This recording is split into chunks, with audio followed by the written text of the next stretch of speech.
Imagine you are a deer standing on the edge of an open plain nearly 100,000 years ago. The wind carries unfamiliar scents. The grass shifts with hidden movement, and every instinct tells you to watch for the predators you already know. Lions stalk low through the vegetation. Wolves hunt in coordinated packs. Bears announce themselves with overwhelming size. Then you notice something else. A thin, upright animal walking slowly across the landscape. No claws, no fangs, no armor. It doesn't even seem particularly fast. At first glance, it hardly looks worth fearing. That assumption would become one of the most expensive mistakes any prehistoric animal could make. Contrary to popular belief, ancient animals were not born with an instinctive terror of humans. Fear doesn't appear out of nowhere. It is built through experience, shaped by evolution, and refined over generations.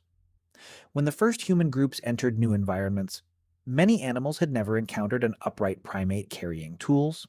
To them, humans were simply another unfamiliar creature. Strange, perhaps, but not necessarily dangerous. Yet, over time, that perception changed dramatically. Across continents, surviving animals began altering their behavior, avoiding places humans visited, fleeing at their voices, and treating even a distant human silhouette as a warning.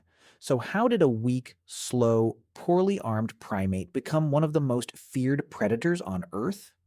The answer has surprisingly little to do with physical strength. It lies in something no other animal had ever mastered to quite the same degree: culture. Fear is one of evolution's most valuable survival tools, but it isn't a built-in list of everything that could kill you. Animals are not born knowing every danger they will ever face. Instead, natural selection favors individuals that recognize threats common to their environment, while experience and social learning refine those instincts over a lifetime.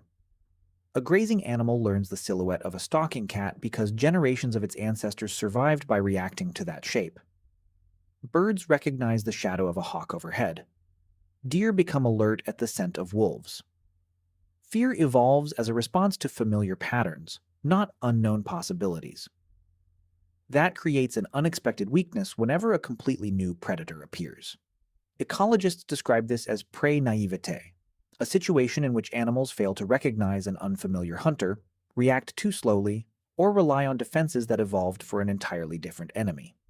The animal isn't unintelligent. Its instincts simply belong to an older world. Evolution can only prepare a species for dangers it has encountered before. This became especially important as humans expanded into landscapes that had never known our kind. Long before written history, small groups of hunter-gatherers reached regions where no upright tool-carrying primate had ever walked. The animals living there possessed an impressive catalog of survival strategies, but humans were absent from every chapter. They knew how to escape fast predators, avoid ambushes, or defend themselves against powerful carnivores.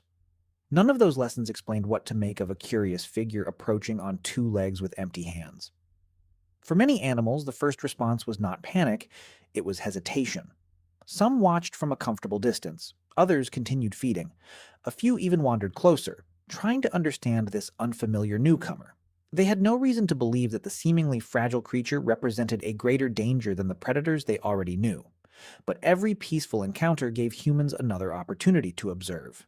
Every extra step an animal allowed them to take revealed its habits, its escape routes, and its blind spots. By the time surviving populations began associating humans with danger, the lesson had already become painfully expensive. Fear was never an instinct waiting to be awakened. It was an education, and in many parts of the prehistoric world, the first students paid for it with their lives. Once animals began learning that humans were dangerous, another problem emerged. The danger didn't behave like anything evolution had prepared them for. Every predator follows certain physical rules. The closer it gets, the greater the risk. A lion must close the distance before its claws matter. A wolf has to bring its teeth within reach. Even the largest bear cannot harm prey from across an open field. For countless generations, prey species evolved around that simple equation.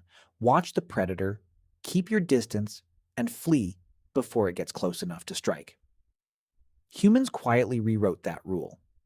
At first, it may have been nothing more than a sharpened wooden spear. Later came carefully balanced throwing spears and stone-tipped weapons capable of inflicting devastating wounds from well beyond an animal's reach. The weapon itself was impressive, But the truly revolutionary idea was that danger no longer remained attached to the predator's body. It could leave the hunter's hand and continue traveling on its own. For an animal that had spent millions of years judging safety by distance, this was something entirely new. Standing 60 or 100 feet away no longer guaranteed survival.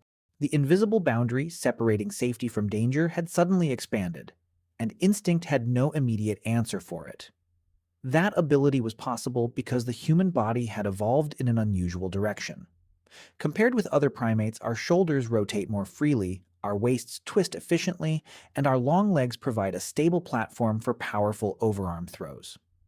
Rather than relying on overwhelming strength, humans became remarkably skilled at transferring force through speed, coordination, and precision.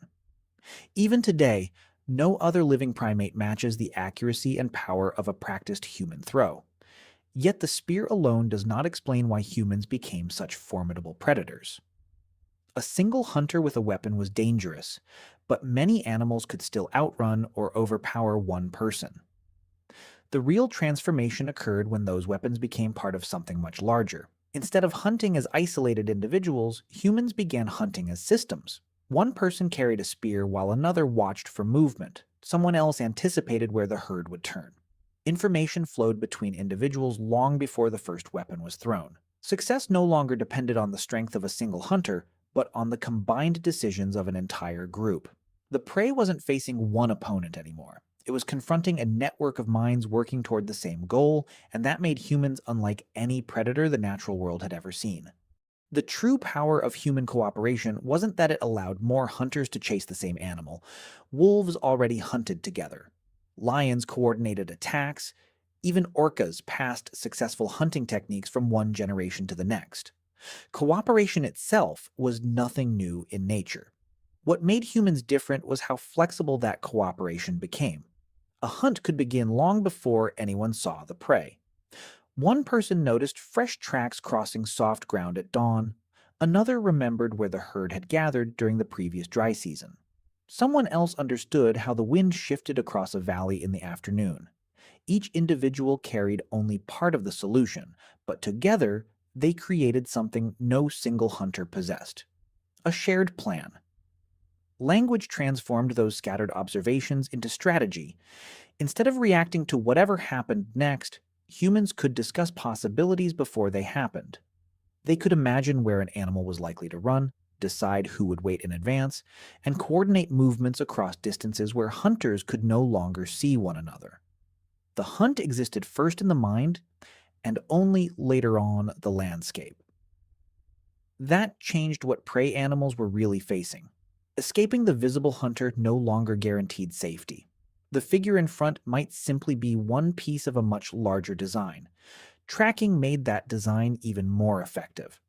Every animal leaves traces behind, although it has no idea it is doing so. A hoof pressed into damp soil, broken grass, disturbed leaves, fresh dung, strands of fur caught on branches. Each became another clue. Alone, these signs meant very little. Read together by an experienced tracker, they formed a story. The animal's direction, speed, condition, and even moments of hesitation could often be reconstructed hours after it had disappeared. Humans also learned that prey rarely behaves randomly. A frightened herd follows familiar escape routes. Deer often seek known cover. Large herbivores tend to move toward open ground where they can watch for danger. Every species develops predictable habits because predictable behavior is usually the safest strategy. Humans studied those habits with remarkable patience. Rather than pursuing an animal wherever it fled, they began waiting where it was most likely to arrive. Natural features became part of the hunt. A narrow valley turned into a funnel. A river crossing became a checkpoint. Steep cliffs became deadly barriers once frightened animals were driven towards them. Where nature offered no advantage, people created one. They built traps concealed beneath vegetation, drive lanes lined with stone or wood, fences that subtly redirected movement, and bottlenecks that compressed entire herds into places where escape became increasingly difficult. Fire multiplied those possibilities. Long before humans learned to forge metal or build cities, they had discovered that flame could shape the landscape itself. Smoke encouraged animals to abandon dense cover. Controlled burns improved visibility, cleared vegetation, and, over time, attracted fresh plant growth that drew grazing animals back to predictable locations. The fire was not merely a weapon, it became another hunter. By this point, the prey was no longer confronting individuals armed with spears. It was moving through an environment that had been carefully arranged against it. Every familiar escape route, every instinctive decision, every predictable reaction could already have been anticipated. The animal might successfully outrun every hunter it could see.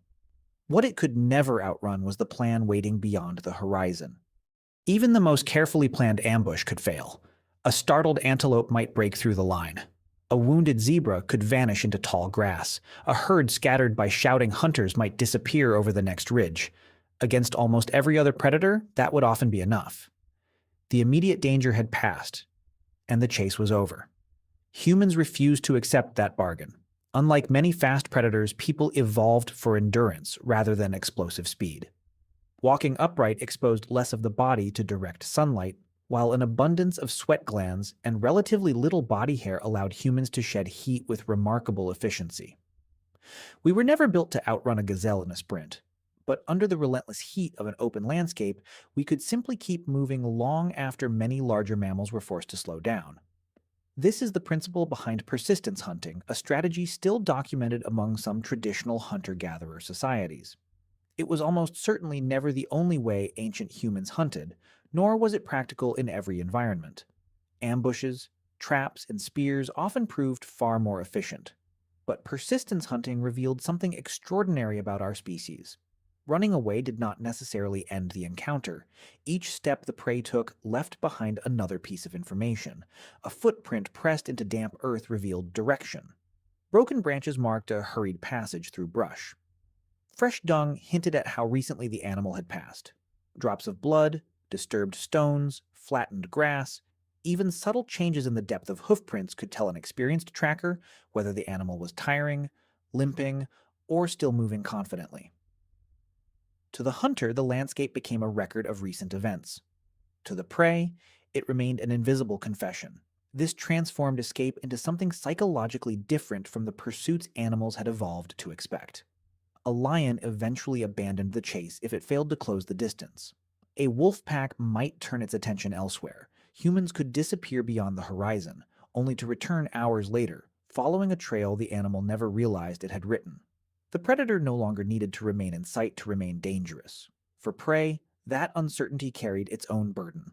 Every pause to rest risked allowing the hunters to catch up.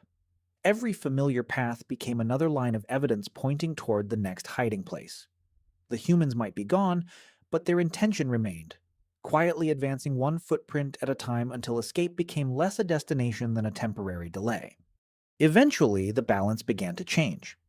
The animals that survived repeated encounters with humans did what evolution has always favored. They learned. Some reacted sooner at the sight of people, others abandoned feeding grounds where hunters appeared regularly.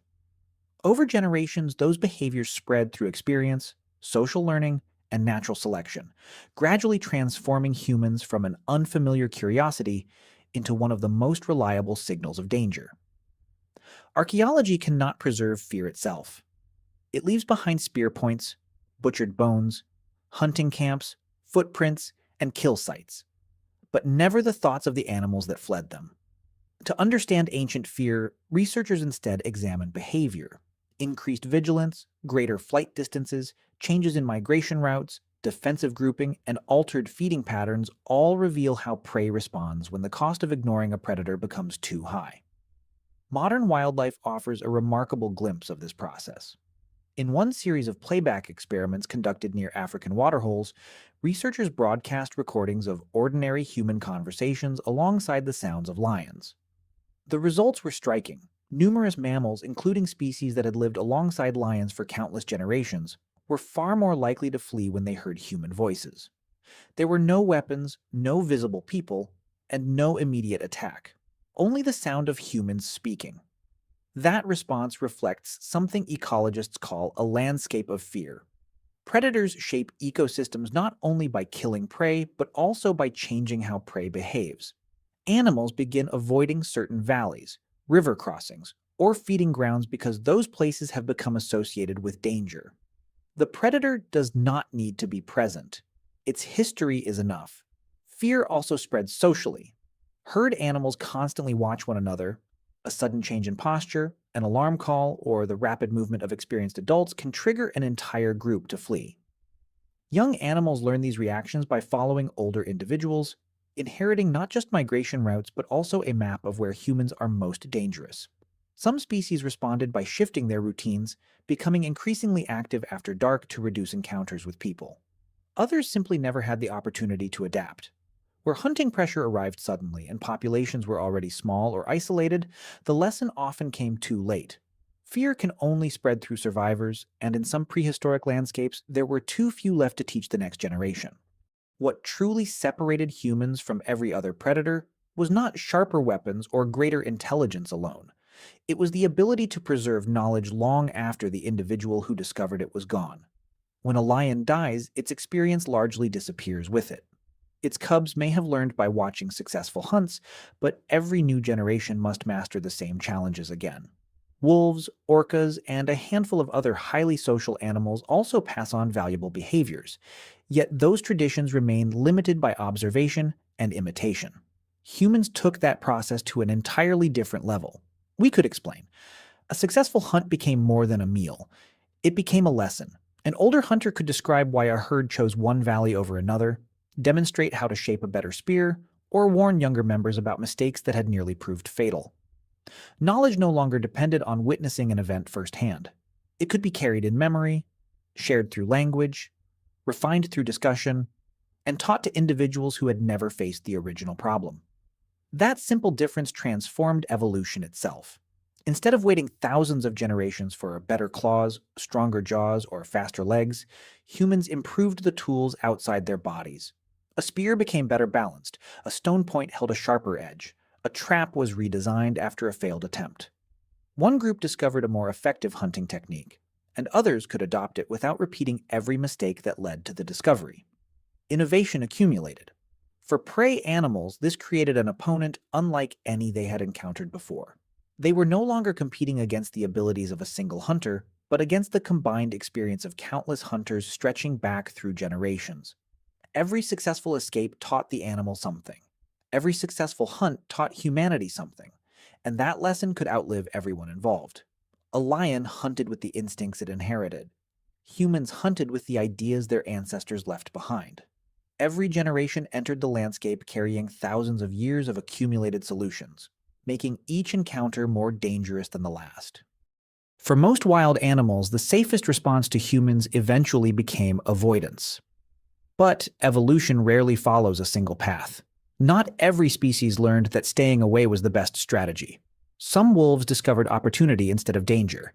Human camps left behind scraps, abandoned carcasses, and fewer competing predators than the surrounding wilderness. The individuals willing to tolerate our presence gained access to new sources of food. Over countless generations, that cautious coexistence gradually reshaped both species, laying the foundation for one of the oldest partnerships in human history. Other animals followed a similar pattern.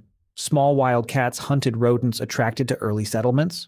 Certain birds and scavengers learned that human activity exposed food they would never have found alone. In these cases, reducing fear created an entirely new ecological niche. Fear, then, was never universal. It evolved differently depending on the rewards and risks each species faced. For some, the human silhouette became a warning. For others, it became an opportunity. And from that delicate balance between caution and curiosity emerged one of evolution's most remarkable outcomes: domestication.